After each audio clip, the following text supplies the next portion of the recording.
Baie welkom by die voorlesing van die Afrikaanse Sabbatskoolles vir blindes en swaarsiendes. Hierdie lesse word voorsien deur die Wêreldkonferensie van die Sewende Dag Adventiste Kerk. Die voorlesing van die les word aan u gebring deur SSL in samewerking met Adventiste Wêreldradio Afrikaans en word voorgeles deur Marlena Nel.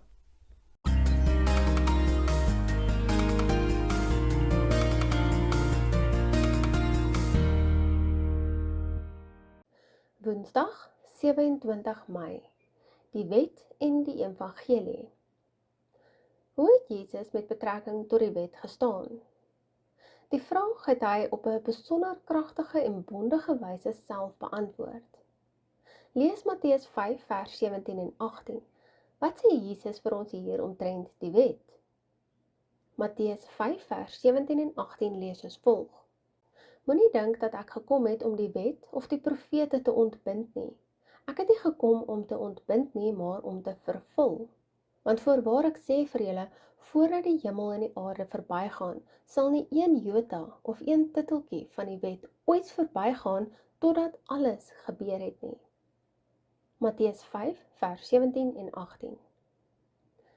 Die perke wat ouers vir hulle kinders stel, spreek boekdele oor die tipe waardes wat daardie ouers as belangrik beskou. In 'n soortgelyke sin bring die wet ook God se karakter en wat vir hom belangrik is aan die lig.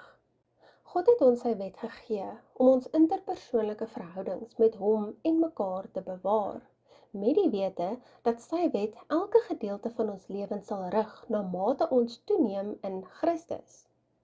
Wie van ons het, per slot van rekening, nog nie persoonlik die vreeslike gevolge van sonde wat die oortreding van God se wet is, beleef nie? Liefde vir Jesus is die spil waarom die hele wet draai. Let immers op die opdrag in Johannes 14 vers 15 wat sê, as julle my liefhet, bewaar my gebooie. As ons Jesus opreg liefhet, noop dit ons om van nature sy wet te onderhou. Wanneer mens sy wet ten volle verstaan, kan jy nie anders as om Jesus nog liewer te kry nie. Wat meer is, kom die allerbelangrike besef dat ons altyd die kruis en Christus se soendood vir ons op Golgotha, ja natuurlik die klinkklare prentjie, voor oë moet hou. Want dit is die beste manier om ons liefde vir God lewend en dinamies te hou. Dit is waarom die evangelie en die wet pasmaats is. Nou wat beteken dit egter? Selfs al glo ons in die geldigheid van die wet en dat die onderhouding daarvan belangrik is, moet ons die volgende in gedagte hou.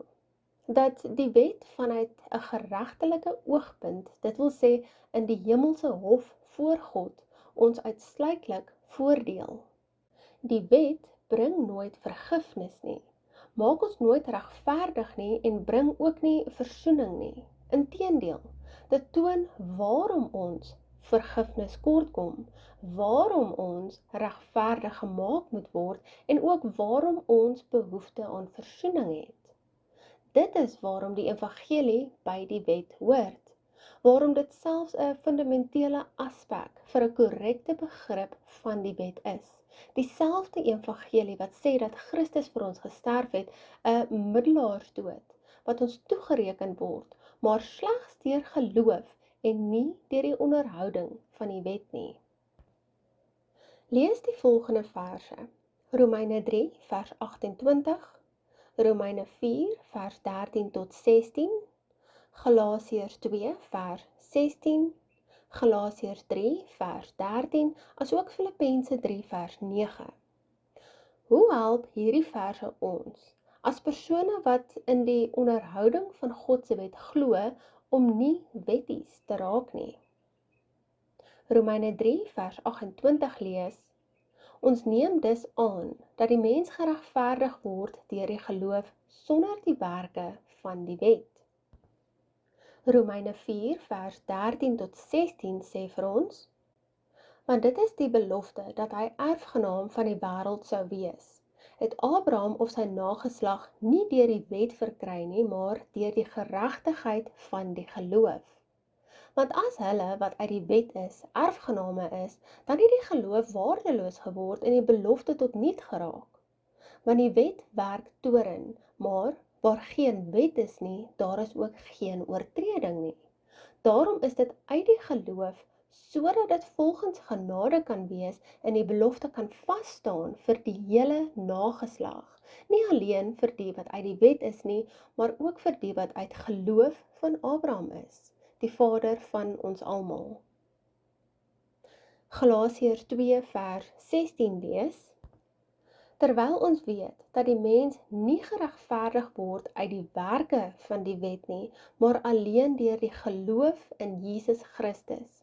Selfs ons het in Christus Jesus geglo, sodat ons geregverdig kan word uit die geloof in Christus en nie uit die werke van die wet nie, omdat uit die werke van die wet geen vlees geregverdig sal word nie. Galasiërs 3 vers 13 lees: Christus het ons losgekoop van die vloek van die wet, deur vir ons 'n vloek te word, want daar is geskrywe, vervloek is elkeen wat aan 'n hout hang. Ons lees en sluit af met Filippense 3 vers 9. En in hom gevind te word, nie met my geregtigheid wat uit die wet is nie, maar met die wat deur die geloof in Christus is, die geregtigheid wat uit God is deur die geloof.